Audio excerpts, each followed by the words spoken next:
Assalamualaikum warahmatullahi wabarakatuh. Di video kali ini saya ingin menjelaskan aliran tenaga dari gigi 1 sampai gigi mundur, rasio, dan mengukur beberapa komponen. Pertama, saya ingin menjelaskan aliran tenaga dari gigi 1 sampai gigi mundur. Untuk aliran tenaga dari gigi 1 yaitu dari input menuju counter gear 1 ke gear 1, diteruskan ke counter gear 4 dan ke gear 4, lalu ke output shaft. Untuk aliran tenaga gigi 2 dari input ke counter gear 2 ke gigi 2, diteruskan ke counter gear 4 dan ke gigi 4, lalu ke output shaft. Untuk aliran tenaga gigi 3 dari input ke gigi 3, dilanjutkan ke counter gear 3, diteruskan ke counter gear 4, ke gigi 4, dan ke output shaft. Untuk aliran tenaga gigi 4 dari input menuju ke gigi 4, dilanjutkan ke counter gear 4, balik lagi ke gigi 4 dan ke output shaft. Untuk aliran tenaga gigi 5 dari input ke gigi 5, diteruskan ke counter gear 5, diteruskan ke counter gear 4, ke gigi 4, dilanjutkan ke output shaft. Untuk aliran tenaga gigi mundur dari input shaft menuju ke counter idle, lalu ke idle gear, diteruskan ke hub idle, diteruskan ke counter gear 4, ke gigi 4, dan diteruskan ke output shaft. Setelah mengetahui aliran tenaga, di sini saya akan menjelaskan cara untuk menghitung rasio. Untuk menghitung rasio yaitu menggunakan rumus diputar dibagi memutar dikali diputar dibagi memutar. Apa yang dimaksud diputar? Misal kita akan menghitung rasio gigi 1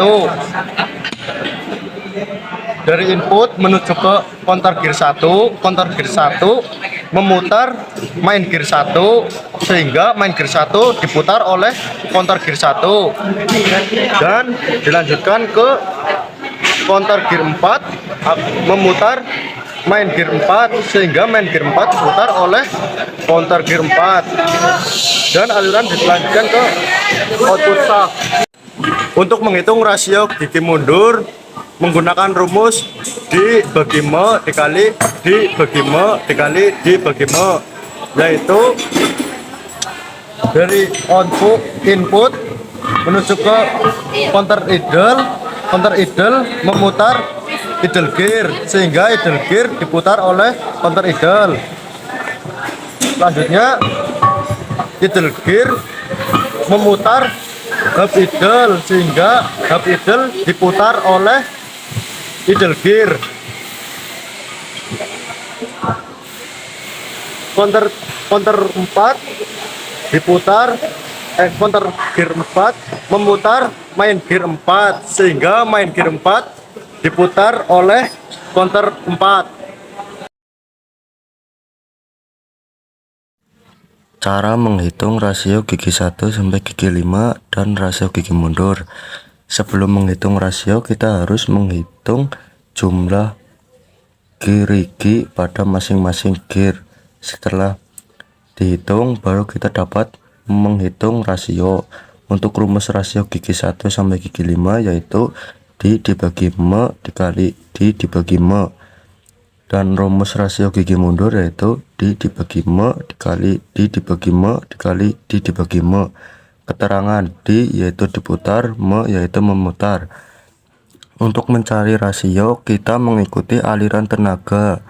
Untuk aliran tenaga sudah saya jelaskan sebelumnya. Contoh, kita menghitung rasio gigi 1 itu diputar dibagi memutar dikali diputar dibagi memutar.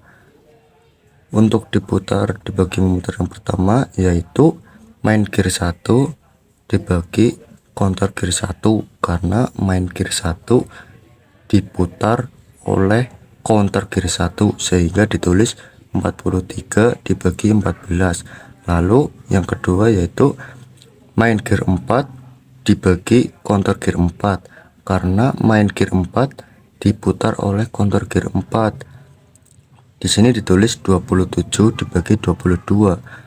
Lanjut dihitung, dan untuk hasil rasio gigi 1 yaitu 3,76. Untuk cara menghitung rasio gigi 2 sampai gigi 5 caranya sama seperti rasio gigi 1. Untuk mempersingkat waktu saya lanjut untuk rasio gigi 2, rasio gigi mundur. Untuk rasio gigi mundur yaitu diputar dibagi memutar dikali diputar dibagi memutar dikali diputar dibagi memutar. Untuk yang pertama yaitu idle gear dibagi counter gear, karena idle gear diputar oleh counter idle, jadi ditulis 26 dibagi 11. Lalu yang kedua yaitu hub idle dibagi idle gear, karena hub idle diputar oleh idle gear, jadi di sini ditulis 37 dibagi 26. Lanjut main gear 4 dibagi oleh counter gear 4, karena main gear 4 diputar oleh counter gear 4 sehingga ditulis 27 dibagi 22. Lanjut dihitung jumlahnya, dan untuk hasil rasio gigi mundur yaitu 4,12. Sekian cara menghitung rasio.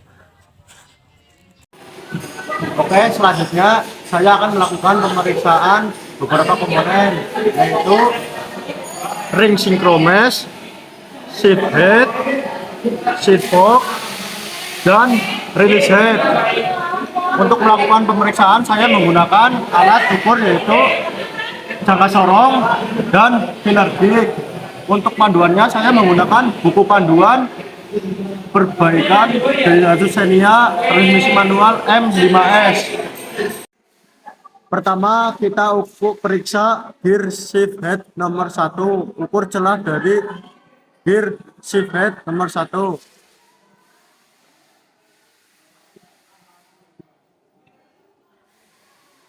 Oke, kita ukur, dan di sini ukurannya 12, untuk celah standarnya yaitu 12,1 sampai 12,2 mm. Untuk celah maksimum yaitu 12,3 mm. Jadi kesimpulannya shift head 1 masih bisa digunakan. Selanjutnya mengukur celah dari gear shift head nomor 2.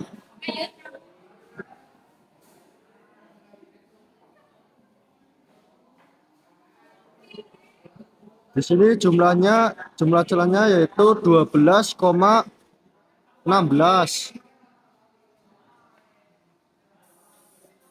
Celah standar gear shift head nomor 2 yaitu 12,1 sampai 12,2 mm. Celah maksimum 12,3 mm. Kesimpulannya gear shift head nomor 2 masih bisa digunakan. Selanjutnya ukur dua celah pada release head, celah A dan celah B. Saya ukur celah A terlebih dahulu. Hasilnya 12,12. Untuk celah standar yang A yaitu 12,1 sampai 12,2 mm. Untuk celah maksimum yang A 12,3 mm.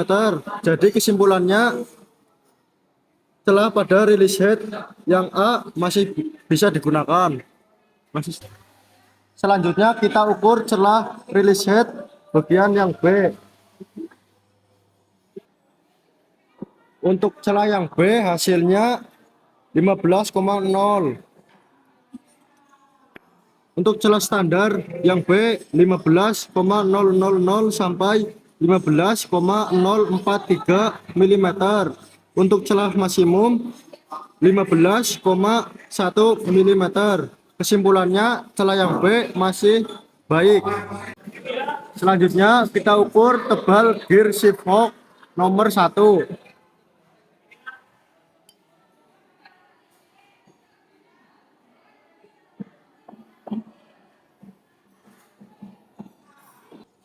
Untuk hasil tebal gear shift fork nomor 1 9,82 mm.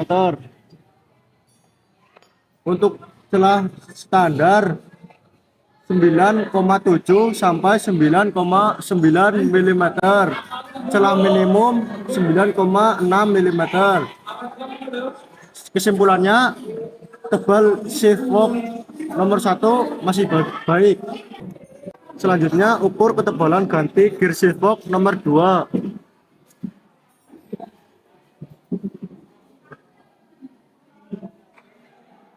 Hasilnya 6,7 mm. Untuk celah standar 6,7 sampai 6,9 mm dan celah minimumnya 6,6 mm. Kesimpulannya tebal ganti shift fork nomor 2 masih bagus. Selanjutnya kita akan melakukan pemeriksaan pengereman pada ring sinkromes, yaitu caranya ditekan dan diputar sampai berhenti. Jika berhenti maka ring sinkromes masih bagus. Setelah melakukan pemeriksaan daya pengereman, kita melakukan pengukuran celah antara ring sinkronis 1 dan bagian belakang gigi 4. Caranya yaitu ditekan sambil diputar sampai berhenti, lalu kita ukur menggunakan filler gauge. Lalu waktu pengukuran bagian ring sinkromes kita tahan, lalu kita periksa menggunakan filler gauge. Hasilnya adalah 1,0 mm. Celah standar 0,95 sampai 1,35 mm. Untuk celah minimumnya 0,95 mm. Maka kesimpulannya celahnya masih baik. Sekian untuk video pemeriksaan kali ini. Untuk video pemasangan transmisinya lanjut part berikutnya. Kurang lebihnya mohon maaf.